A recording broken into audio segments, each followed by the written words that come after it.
ايش. بسم الله. الحمد لله. الصلاة والسلام على رسول الله وعلى آله وصحبه ومن والاه. أما بعد، إن شاء الله تعالى نكون برنوتا كينيا كتاب عمدة الأحكام من كلام خير الأنام جدو الرجر. سنرى حديث سغلفا باب المواقيت، وقلنا واهي وقت لي دبته. سنرى حديث السغلفة الرجر. عن عبد الله بن عباس رضي الله عنهما قال: عبد الله بن عباس الراقبة فمي ربي سره جالته قال نجد: شهد عندي رجال مرضيون نجد. نبرا ندفن رجال مرضيون إيروان جال أتموتهن وأرضاهم عندي الرجال أتمان إساني مو نبرت عمر جد. مال جدن أن النبي صلى الله عليه وسلم نبي ربي لا نهى عن الأرك عن الصلاة صلاة سنة صلاة الرا بعد الصبح صبحي بودا حتى تطلع الشمس أما أدوم بادت، وبعد العصر عصري بودسي حتى تغرب أما أدوم سنتدي صلاة سنة يرو لمن كنا صلاة الرا نبي ربي الأرك جدا. Akkasiga. Amma hadiisni kunis waa'ee yerootii wal qabatee yeroo lama kan salaanni sunnaa keessatti hin salaanne nuuf kaase suni subhii boodaa fi asrii boodaa hamma aduun seentutti salaata sunnaa salaatuu ni dhorkee jedha.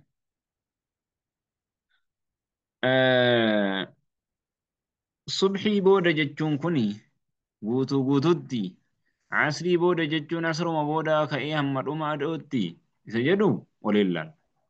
Amma ba'ada subhi ka jedhe kuni eegaa subhiin bahee booda moo xuloonni fajriin subii eega bahee booda moo eega salaata subiitii eega subhiin keessaa baheeti moo eega salaata subiitii ijmaalumatti dhiise kun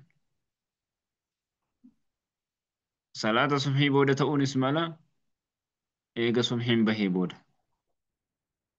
Ammoo garaagarummaan isaan lamaanii egaa mul'ataadha. Yoonii fi eega subhiin bahee ka jennu taane subhiin bahee jechuun eega fajriin bahee jechuudha.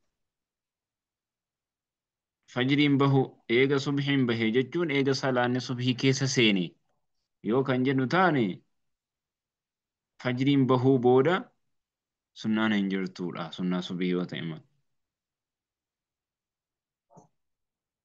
Yooniif immoo ba'ada subhi jechuun kuni salaata subhii booda yoo ka ta'u tahe immoo salaata subhii booda jechuudha. Kanaafuu ulamaa'iin gariini ba'ada subhi subhii booda jechuun kuni subhiin bahuudha. Fajriin bahuu boodaan eega fajriin bahe salaanni sunnaadha hanga aduun baatutti hin tahuu jedhanii sunnaa fajrii qofa malee jedhan. Gariin immoo subhii booda salaanni sunnaa hin jiru jechuun eega salaata subhiiti. Eega salaata subhiiti jedhan. Jechi kunis irra sahiihni isuma kana. Laakiin as keessatti jecha lamaan irrattu yoo kan tahu tahe namni tokko salaata subhiin duratti isaa masjida dhaqaaruu jama'aan subhii eegalan. Eega subhii salaatee booda sunnaa salaatuu danda'a jechuudha. Sunnaa subhiitiin malatti eega subhiin salaatamee booda sunnaan biraa dhoorkaadha jedhan. Amma aduun baatutti. Amma aduun baatutti jedhe. Gaafa aduun ol baate hoo gaafa sana dhorkaan deemeera jechuudha. Aduun baatee lafti ifee bareedee jennaani sunnaa duhaatu jira waan akkasiiti jechuudha.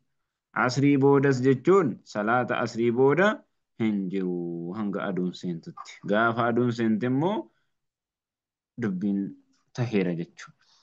Haaya amma salaata irraa ni dhorkee subxii booda asrii booda ka jedhu kuni fardii moo waajiba salaata sunnaati moo waajiba isa jedhu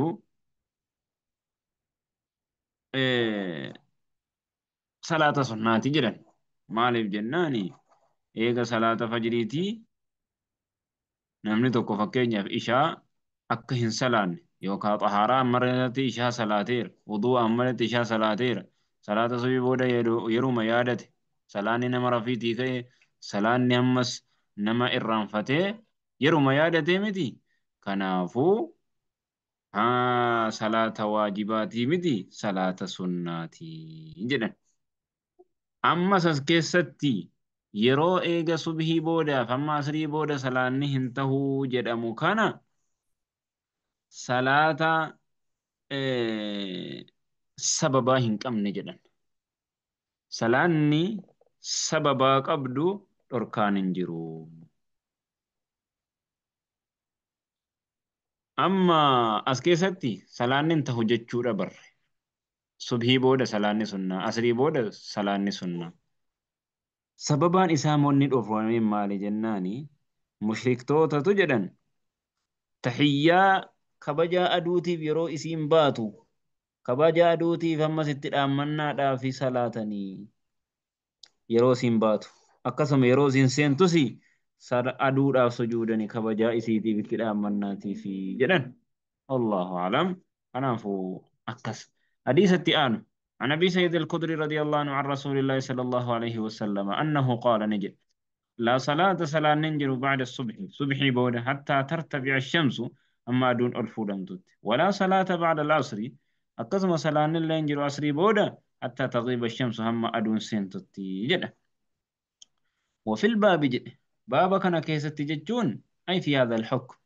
مرتي حديثا كان كيستي عن علي بن أبي طالب علي بن أبي طالب الرالي حديثني دفيجر وعبد الله بن مسعود الرالي وعبد الله بن عمر بن الخطاب الرالي وعبد الله بن عمرو بن العاص الرالي وأبي هريرة الرالي وسمرة بن جندب إسر الرالي وسلمة بن الأخوع إسر الرالي حديثني واهي كنا كيست قباه ميجر وزيد بن ثابت ومعاذ بن عفراء وكعب بن مرد وأبي أمامة الباهلي وعمرو بن عبسة السلمي وعائشة رضي الله عنهم والسنابحي أقسم عبد الله السنابحي نمجد أمر لي ولم يسمع أموه نجين ملئ سنابحي كن نجين من النبي صلى الله عليه وسلم نبي الرا حديثا نجين ملئ سنابحيين يجد maaliif sunaabixiyyiin namni jedhamu kun jarri kaan hundinuu rasuula irraa dhagaaneeru sunaabixiyyii kana qofatu abdallahi sunaabixiyyii jedhama inni immoo hin dhageenye gama isaatiin hadiisni isaa mursala jedhama mursala jechuun hadiisa sahaabaan tokko keessaa hafe jechu hadiisa namni wahii sahaabaa irraa odeesse kan silaa sahaabaa irraa odeesse kana sahaabaa irraan odeesse jechuu dhiisee nabiyyi irraan odeesse jedha taabi'inii wahii taabi'a jechuun nama sahaabaa arge nama sahaabotatti aanu kanatu waa sahaabaa irraa dhagahee ga'ee nabiyyi irraan dhagahee jedha sahaabticha sana hedduu dhiise hadiisni akkanaa maal jedhama mursala jechuu ومرسل منه الصحابي سقط وقل غريب ما روى راو فقط jedha bayqoonaan akkas amma gaa salaanni eega subiitii hamma aduun ol fuudhamtutti jedha hadiisni darbes kanumaan wal qabata hadiisni duraas garuu hadiisni inni kun maal nu fayyade hadiisni inni kun lafziin hadiisa kanaa ziyaadaa waan dabre hadiisa darbe inni dabre sun maal jedhe eega aduun baatee jedha kanaafuu hadiisni kun immoo hamma aduun ol fuudhamtutti jedha aduun bahuu qofaa miti aduun ol fuudhamuudha qiida rumxin jedhan hamma simayyoo waraanaa hanga aduun tokko ol fuudha baatee kaatee taqriiban tilmaamaan hamma mitira tokko aduun ol fuudhamuu yookaan meetira tokkoof walakkaa aduun ol baatee kaatee meetira tokko walakkaa ol bahuu hanga sanatti jechuudha. Haaya waan akkasiiti jechuudha. Ammoo qadriin hanga kanaa kunoo jedhan. Hamma aduun ol fuudhamtutti aduun baatee kaatee ol fuudhamuun mitiraan dhannee ilaallee arguutti hin jirru hanga kam taanya deemsaan immoo bal'inaan adeemsaan yeroodhaan immoo yoo kan ilaalamu ta'e jedhan amma daqiiqaa 10 hanga daqiiqaa 15 waan akkasiiti jechuudha. Eega aduun ol baatee booda tokko afuraffaa sa'aatii jechuun daqiiqaa 15 waan akkasii gaafa teesse aduun ol baatee yeroon dhorkaa suni baheeraa jechuudha. Akka sana jechuudha. Kanaafuu haala akkasiiti jechuudha. Laa salaat salaanni hin jiru ka jedhu salaata maaliiti jenne salaanni sunnaati jechuudha. Salaata waajibaatii miti jechuudha. Maaliif jennaani salaanni waajibaa keessan seena. Namni salaata irraa hafe yookaan irraanfate yeruma yaadate faa salaata jechuudha. Maaliif waan akkasiiti jechuudha. Salaata subii booda namni tokko masjiida tokko irraa bahee masjiida biraa yoo dhaqe namni yoo ka salaataa ta'e salaata sana itti seenee salaatuu danda'a jechuudha. Kanaafuu salaanni waajibaa dhorkaan hin jiru salaata sunnaati malee jechuudha. Haala akkasiiti jechuudha. Ayyee salaanni sunnaa ammas salaata sunnaa kanarraa salaanni sunnaa kuni salaata sunnaa sababaa qabuu fi kan mutlaqa akkanumatti yeroo barbaadde salaattu jira. Isa kamire salaata isa yeroo barbaadde salaatu sana malee salaata sababa wahii qabu. Suni kami fakkeenyaaf namni tokko gaafa baytiidhaan xawwaafe dhaqee yeroo barbaade subii salaatee ka'ee baytiidhaan dhaqee xawaafa.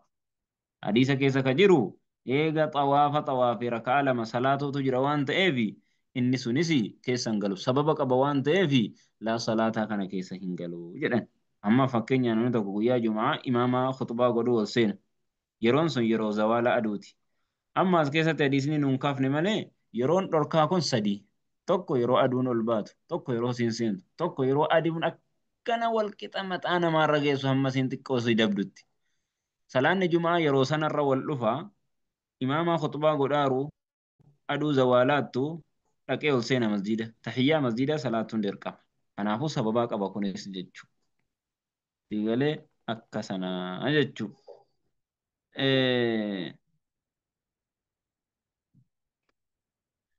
Kanumaan raawwanna inni dheerata waan ta'eef jechuudha. Ayyee halluumuti.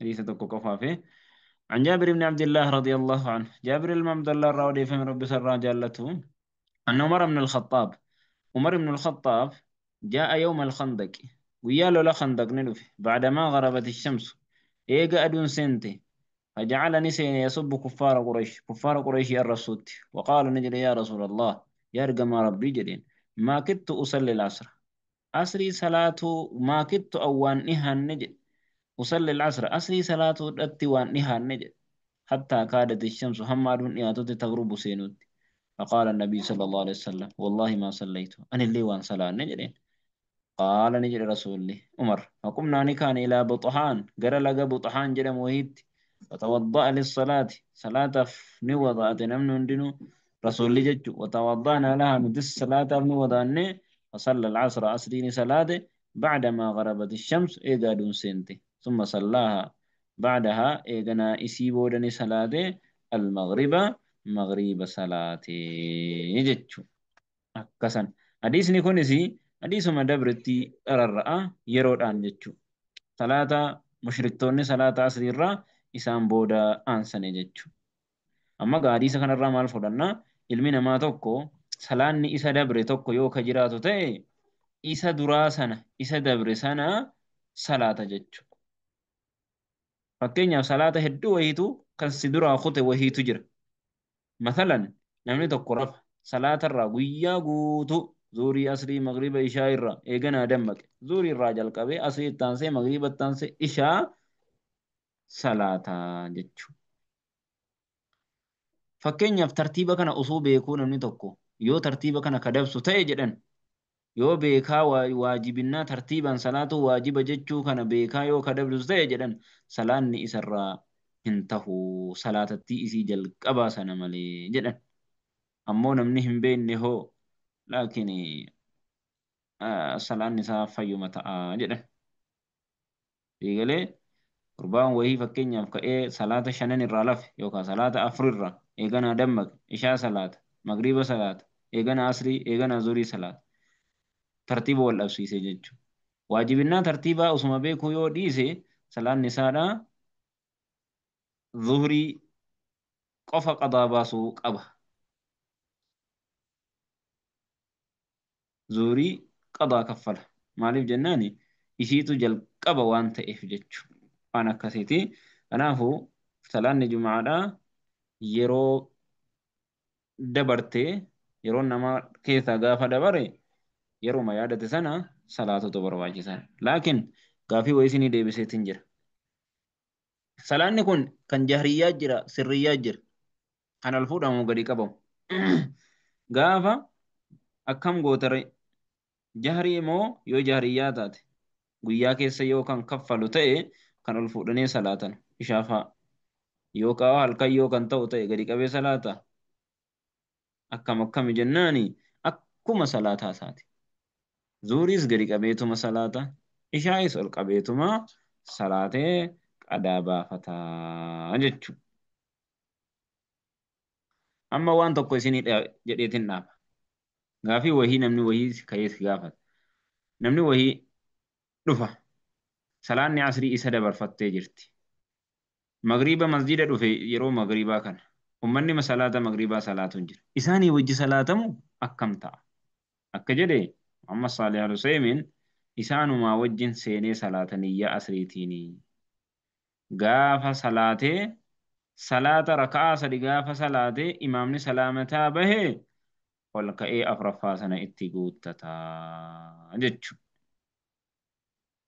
Diigalee waan akkasiiti jechuudha.